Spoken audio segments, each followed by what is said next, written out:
SFI এর মিছিল ঘিরে ধুন্ধুমার। হাওড়া শিয়ালদায় মিছিলের জন্য সমর্থকেরা জড়ো হওয়ার পরেই শুরু হয়ে যায় ব্যাপক ধরপাকড়। শিয়ালদা স্টেশনের বাইরে এসএফআই সমর্থকরা জড়ো হতেই তাদের পুলিশের প্রিজন ভ্যানে তুলে নিয়ে যাওয়া হয়।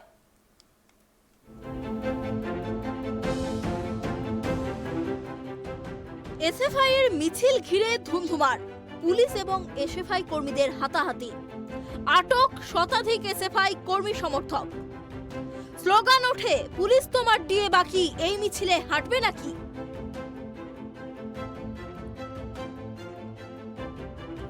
শিক্ষায় দুর্নীতি, রাজ্যের একাধিক স্কুল বন্ধ এবং ছাত্র সংসদ ভোট ও আনিশ কাণ্ডের দোষীদের শাস্তির দাবিতে বিধানসভা অভিযানের ডাক দিয়েছে সিপিআইএম এর ছাত্র সংগঠন এসএফআই।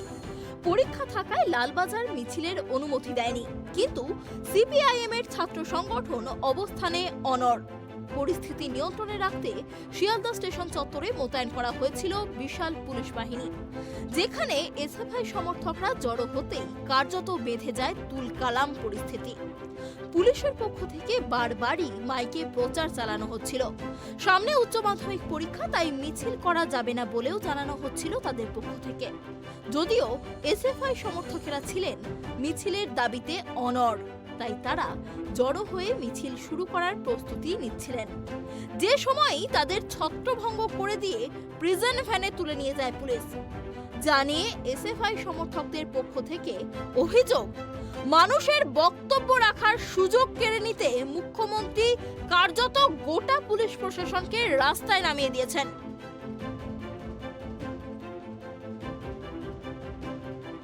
ছাত্র সংসদ ভোট সহ একাধিক দাবিতে এসএফআই এর বিধানসভা অভিযান। পরীক্ষা থাকায় মিছিলের অনুমতি দেয়নি লালবাজার। শিয়ালদহ স্টেশন চত্বরে মোতায়েন করা হয়েছিল বিশাল পুলিশ বাহিনী। এসএফআই সমর্থকরা জড়ো হতেই বেঁধে যায় তুলকালাম।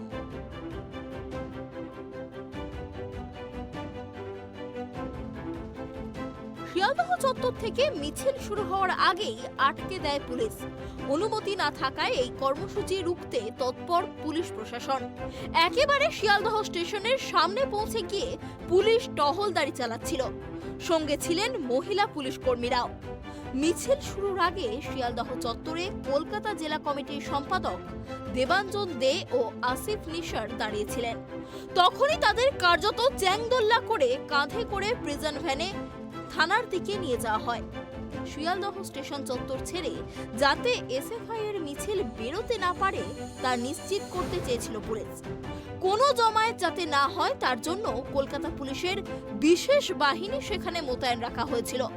প্রস্তুত রাখা হয়েছিল উইনার্স টিমের মহিলা পুলিশ কর্মীদেরও।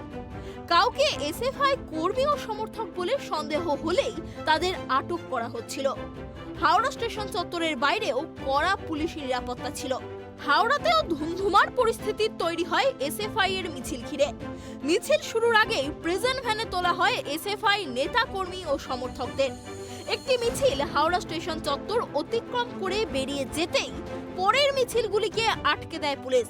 প্রিজন ভ্যানে তোলা হয়েছে দীপশিতাদেরও। শিয়ালদহ স্টেশন চত্বর থেকে হঠাৎ করে একটি বড় মিছিল করে বেরিয়ে আসেন এসএফআই এর কর্মী সমর্থকরা। পুলিশি বাধা অতিক্রম করে সুরেন্দ্রনাথ কলেজ পার করে এমজি রোড ধরে অনেকটাই এগিয়ে আসেন বাম ছাত্র যুবরা।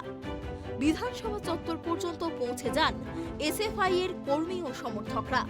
বিধানসভার গেটে উঠে চলে বিক্ষোভ প্রদর্শন। এরই মধ্যে এসএফআই এর রাজ্য সম্পাদক সৃজন ভট্টাচার্য বচসা ধস্তাধস্তিতে জড়িয়ে পড়েন পুলিশ কর্মীদের সঙ্গে। বিধানসভার গেটে উঠে বিক্ষোভ দেখাতে থাকেন সৃজন। তাকে টানতে টানতে তোলা হয় পুলিশের গাড়িতে।